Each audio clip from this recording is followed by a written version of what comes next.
رفیق کی شہر میں کپڑے کی دکان تھی۔ رفیق ایک نیک دل اور امانت دار تاجر تھا۔ رفیق صبح نماز پڑھنے کے بعد ذکر الہی کرتا تھا اور اس کے بعد دکان کھولتا تھا، اور جیسے ہی ظہر کی اذان ہوتی تو دکان بند کر کے مسجد میں چلا جاتا تھا۔ اللہ رب العزت نے بھی رفیق کے کاروبار میں برکت ڈال رکھی تھی۔ رفیق کا شمار دولت مند لوگوں میں کیا جاتا تھا۔ رفیق کے پاس ایک تھیلی تھی جس میں اس نے 1000 دینار اور کچھ سونے کے سکے رکھے ہوئے تھے۔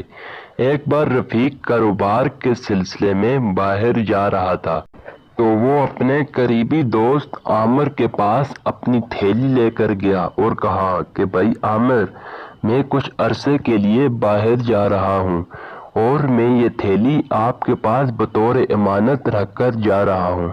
امید ہے تم میرے اس تھیلی کی حفاظت کرو گے اور میں واپس آ کر تم سے لے لوں گا۔ تو رفیق نے 1000 دینار اور سونے کے سکے سے بھری تھیلی عامر کے حوالے کر دی۔ اس کے بعد رفیق سفر کے لیے روانہ ہو گئے۔ رفیق کو گئے کئی سال گزر گئے۔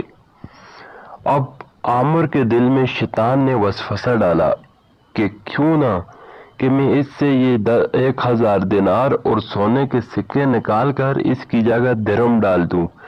ویسے بھی رفیق کو گئے کئی سال گزر گئے تو وہ اب تک بھول چکا ہوگا۔ جب وہ واپس آئے گا اگر اسے یاد بھی ہوا تو میں جھوٹ بول دوں گا۔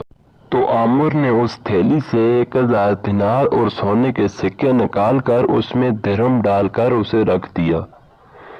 کچھ عرصے کے بعد رفیق واپس آ گیا۔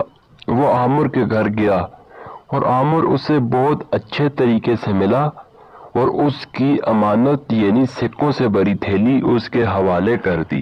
رفیق نے گھر آ کر جب تھیلی کھولی تو اس میں سونے کے سکے اور دینار کے بجائے چاندی کے کچھ سکے اور درہم پڑے ہوئے تھے۔ یہ دیکھ کر رفیق بہت پریشان ہوا اور وہ بھاگا ہوا عامر کے پاس چلا گیا اور اسے ساری بات بتائی۔ تو عامر رفیق کے اوپر بہت غصہ ہوا۔ اس نے کہا کہ ایک تو میں نے تمہارے مال کی حفاظت کی اور اوپر سے تم میرے اوپر ہی چوری کا الزام لگا رہے ہو۔ بیچارہ رفیق گھر واپس آ گیا۔ اس نے 2 رکعت نماز نفل ادا کی اور اللہ سے دعا مانگی کہ اے اللہ، میں تو اپنے مال کی زکوٰۃ نکالتا ہوں، تو جس مال سے زکوٰۃ نکل جائے اس کی حفاظت تو آپ خود فرماتے ہیں۔ اس کے بعد رفیق عدالت میں قاضی صاحب کے پاس چلے گئے اور اسے ساری حقیقت بتائی۔ قاضی صاحب نے عامر کو بلایا اور اس سے پوچھا کہ رفیق نے آپ کے پاس امانت کتنے سال پہلے رکھوائی تھی؟ تو عامر نے اسے جواب دیا 5 سال پہلے۔ جب قاضی صاحب نے تھیلی کو کھولا اور اس سے سکے نکال کر دیکھے تو ان پر 2 سال پہلے کی تاریخ لکھی ہوئی تھی۔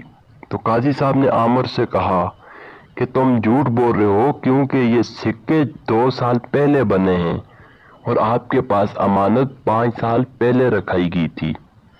یہ سن کر عامر نے اپنا سر جھکا لیا اور چوری کا اقرار بھی کر دیا اور رفیق کو اس کا سارے پیسے، دینار اور درہم سب کچھ لوٹا دیا۔